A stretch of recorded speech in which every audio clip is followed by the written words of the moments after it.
दोस्तों, नरेंद्र मोदी जी को प्रधानमंत्री उम्मीदवार चुन लिया गया है।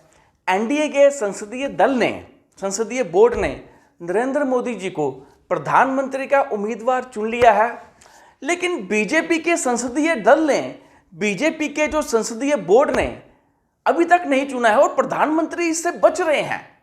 जबकि जो प्रोसीजर होता है उसमें सबसे पहले अपनी पार्टी के जो संसदीय दल हैं वहां से चुनना पड़ता है, चुनकर आना पड़ता है। फिर घटक दलों का जो दल होता है, जैसे एनडीए है, वहां चुनना पड़ता है। लेकिन प्रधानमंत्री ना जाने बीजेपी के संसदीय दल से इतना डर क्यों रहे हैं।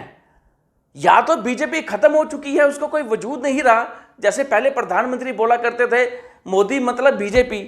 अगर ऐसी बात है तो फिर बीजेपी का कोई वजूद नहीं रहा, तभी वो सीधा एनडीए के संसदीय दल से खुद चुनकर वो प्रधानमंत्री के उम्मीदवार बन गए हैं। क्योंकि कोई एनडीए का कोई इस तरह का कोई संसदीय बोर्ड होता नहीं है।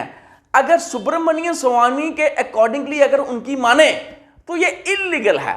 सबसे पहले अपनी पार्टी के संसदीय दल से चुनकर आना पड़ता है, फिर घटक दलों का जो दल होता है, जो एक गठबंधन होता है, वहां से चुनकर आना पड़ता है। लेकिन यहां प्रधानमंत्री ने अपनी ही पार्टी के संसदीय दल से चुनना अनिवार्य नहीं समझा। मान लीजिए मोदी जी सरकार बनाने में कामयाब हो भी जाते हैं और मंत्रिमंडल का बंटवारा खींचातानी के बाद हो भी जाता है, लेकिन यह सरकार चलेगी कैसे। प्रधानमंत्री नरेंद्र मोदी के सामने दो सबसे बड़ी उनके सामने चुनौती होगी। पहला कि उनकी खुद की बीजेपी जो है वो 240 पे सिमटी हुई है, जबकि सरकार बनाने के लिए 272 का आंकड़ा चाहिए। और दूसरा, एनडीए के 292 सीटें बनती है, मतलब जो 52 है, जो 52 का जो आंकड़ा है, इन 52 को संभालना आसान नहीं होगा। क्योंकि इसमें दो बड़े दल जो टीडीपी और जो जेडीयू है, इसके अलावा छोटे छोटे दल इंडिपेंडेंट बड़े हैं। और इन छोटे छोटे दलों पे दल बदलू जो कानून है डिफेक्शन का, वो लागू नहीं होता। जो बड़े दल हैं उसमें तो 2/3 बहुमत चाहिए, जो टफ होता है। जबकि जो छोटे छोटे दल हैं जिसमें 2-2 पार्टी, 5-5 लोग, 7-7 लोग, 1-1, 2-2 लोग हैं, वो जा सकते हैं। उनको प्रधानमंत्री जी कैसे संभालेंगे, यह बड़ा मुश्किल है।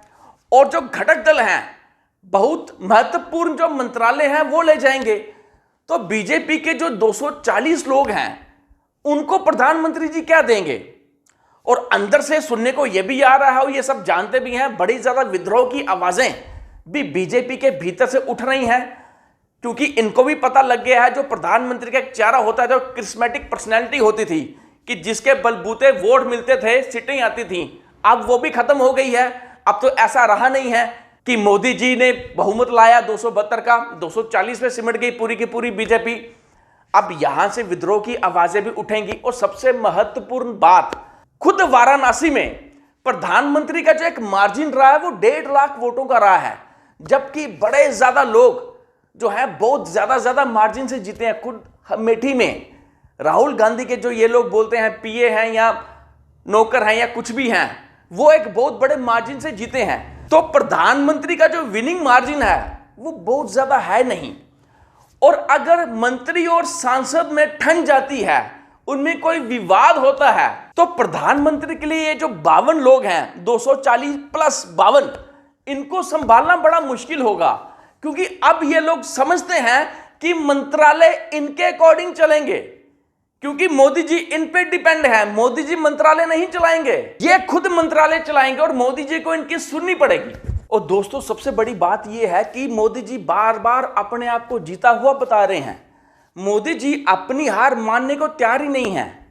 वो 240 का आंकड़ा, जो 240 सांसद बीजेपी के आए हैं, वो कांग्रेस के 2014, 2019 और 2024 के सांसदों के साथ वो कंपेयर कर रहे हैं, जनता में यह भ्रम डालने के लिए कि बीजेपी जीत गई है। जबकि ये मोदी जी भी भली भांति जानते हैं कि सरकार बनाने के लिए 272 का आंकड़ा चाहिए और बीजेपी के पास 240 का आंकड़ा है। दोस्तों, अगर मायावती यूपी में वोट कठुआ का काम नहीं करती तो बीजेपी शायद 200 से भी नीचे आती। मायावती ने वोट कठुआ का काम किया, जिसके कारण समाजवादी पार्टी की काफी ज्यादा सीटें कम आई, कोई 20 के लगभग। अगर इस तरह का काम नहीं होता तो बीजेपी शायद 200 तक सिमट जाती। और ये मोदी जी भली भांति जानते हैं। जिस नीतीश कुमार को, जिस चंद्रबाबू नायडू को ये आए दिन गाली देते थे, खासकर जब इलेक्शन कैंपेनिंग चल रहा था। आज इन्हीं दोनों को इनको गले लगाना पड़ रहा है, क्योंकि मोदी जी को सत्ता चाहिए। मोदी जी के खुद अपने कोई प्रिंसिपल्स नहीं है, मोदी जी को सत्ता चाहिए। जिन लोगों को ये गाली देते थे आज उनको गले लगाना पड़ रहा है। और दोस्तों, मोदी जी बार बार बोल रहे हैं पहले भी एनडीए की सरकार थी, अब भी एनडीए की सरकार है। लेकिन अगर पहले एनडीए की सरकार थी तो गारंटी मोदी की क्यों थी? ऐसा कि बोलते थे मोदी है तो मुमकिन है, मोदी सरकार, मोदी की गारंटी। क्योंकि अब बीजेपी के जो 272 से काफी कम सीटें हैं, 240 हैं, मोदी जी ने कभी एनडीए को तवज्जो ही नहीं दिया। आज तवज्जो देना पड़ रहा है। क्यों? क्योंकि उनको पता है कि अगर उनको सत्ता में रहना है तो एनडीए के साथ रहना पड़ेगा, उनके साथ चलना पड़ेगा। और दोस्तों, आज का सबसे बड़ा सवाल यह है कि क्या बीजेपी से लोग चिटक रहे हैं? क्योंकि मोदी जी ने बीजेपी को कभी समझा ही कुछ नहीं। आज भी उन्होंने बीजेपी के संसदीय दल से अपने आप को नहीं चुनवाया, जबकि उन्होंने एनडीए से अपने आप को नेता घोषित करवाया।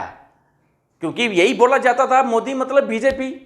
उन्होंने बीजेपी को कभी कुछ समझा ही नहीं। और जिन राज्यों में बीजेपी ने अथक प्रयास किया और वहां जो कुछ सीटें आई हैं, वहां के लोग, वहां के चुने हुए एमपी बीजेपी के साथ रहने को तैयार नहीं, मोदी के अंडर काम करने को तैयार नहीं। क्योंकि उनको पता है अगर उन्होंने मोदी के अंडर काम किया, मोदी के साथ काम किया, तो उनका राजनीतिक करियर खत्म हो जाएगा। क्योंकि वो अपने राज्य की अस्मिता के खिलाफ नहीं जा सकते, अपने राज्य की अस्मिता से लड़ नहीं सकते, क्योंकि आखिरकार उन्होंने वहीं से इलेक्शन लड़नी और वहीं से जीतना है।